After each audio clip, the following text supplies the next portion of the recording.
Hello guys, good evening. So meron akong bagong update sa aking ginawang solar setup. So meron akong nilagay na panibagong voltmeter dito sa isa kong junction box. So ito siya.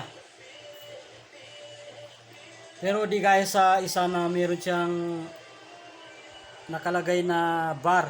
Dito is yan lang, number lang na digital. So ngayon guys, kung nakikita nyo guys, medyo malakas yung charge niya kanina kasi kanina is tirik na tirik yung araw. Mainit ang panahon kanina eh. So nakakuha ko kanina ng 14.5 na charge. So ngayon dahil ginagamit ko na is ang natira lang is 12.7 volts. So ngayon guys, pinagsabay ko yung aking mga electric fan. Itong mini fan ko, tapos meron akong bagong biniling DC fan. Tapos yung dati ko rin DC fan dito, lahat yan gumagana ngayon. Plus ito pang radyo ko na maliit. So, ito guys yung update ko dito sa bago kong inverter. Ang lakas niya guys, naka 23 volts siya.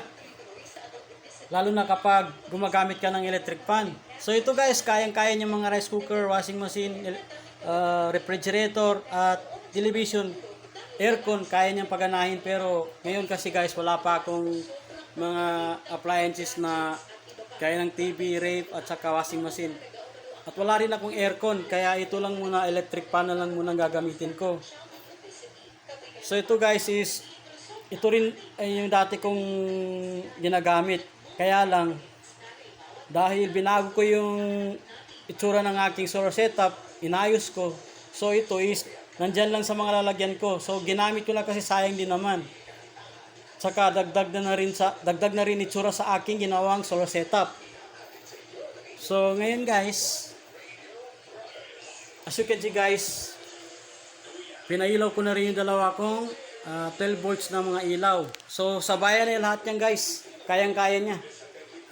Hindi na ako nakakabayad ng bills. Wala na akong iniisip na bayaring bills kasi malaking tulong na rin to sa akin. Nakakatipid ako ng gastusin sa araw-araw. Kasi free na ako sa electricity. So ganun pa rin yung battery ko guys. Ito pa rin. 12 volts pa rin na mga lead acid. At ito yung bago kong binili nga pala na pang-repair na battery charger. Ito siya. So ginagamit ko ngayon guys para mamaya hindi siya malubat kagad. Pero hindi naman siya nalulubat, pero inaalagaan ko lang yung battery ko, kaya laging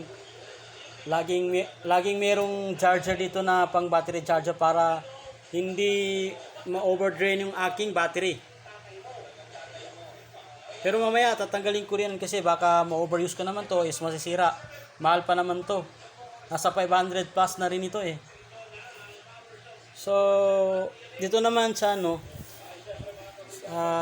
update nga pala dito sa aking power station. Nasira nga pala yung charger niya kasi naipit yung wire niya. Kaya nung naipit, nag-ground, nasunog. So, bibilihan ko na lang ng bagong 14 volts na charger, power supply. So anyways guys, kapag nakakabit itong wire na to diyan sa battery, tapos na gina-charge yung battery, pati na rin itong yung power station ko is nagja-charge na rin. Pero bibili pa rin ako ng charger para hindi na siya nakakabit dito sa aking battery.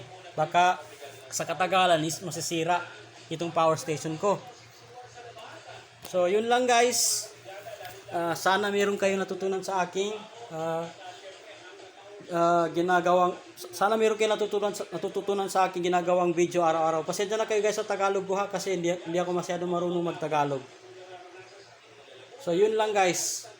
Paki-like and share itong mga videos ko. Salamat. At paki-click na rin pala yung notification bell para updated kayo sa lahat ng mga videos ko. Yun lang guys. Peace out.